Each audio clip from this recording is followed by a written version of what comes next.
tell me about back to that statement? Yes, absolutely. Jesus is God from God, light from light, true God from true God, begotten, not made, of one being with the Father. Through him all things were made. That latter bit refers about him making the universe. Yeah. But this is like a hammer hitting a nail again and again. God from God, bang. Light from light, bang. True God from true God, bang. Begotten, not made, bang. Of one being with the Father, bang. This is like, how many times do you need to get the point across?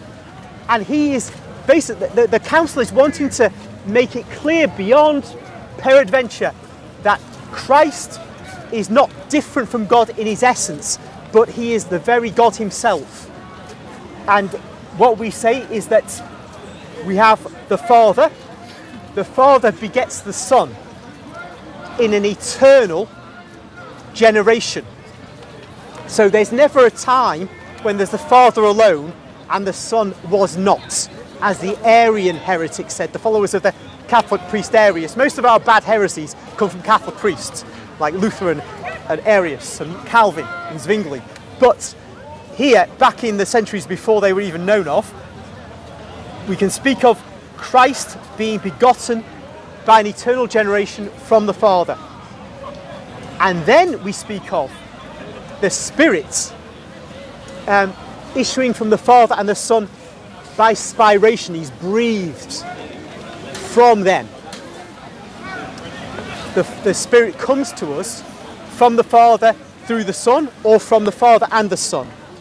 This is another point of contention we've had with another group called the Eastern Orthodox, that's right. But just dwelling on the Holy Trinity for a moment, we have this eternal generation and eternal spiration, so that the Trinity was always there, and there are different ways of looking at the Trinity. One is, we can say, look, God, the Father, has the divine thought. Now, a divine thought is not like our thought, contingent and limited. It's a complete, God reflecting upon himself. In that moment of reflecting upon himself, the Son, the fullness of that self-reflection is generated. So you have the Father and the Son. The Father and the Son, in relation to one another, are in a relation of absolute love. And that love breathes forth the Spirit, because the fullness of that love is the Spirit. Just as the self-reflection of the Father is the Son and nothing more can be said, so there's no further generations, because the fullness of the generation is the Son. So the fullness of the love of Father and Son is the Spirit. And there's no more spirits to be generated, because that's the completeness of love. And thus we have only a Trinity and can only ever have a Trinity.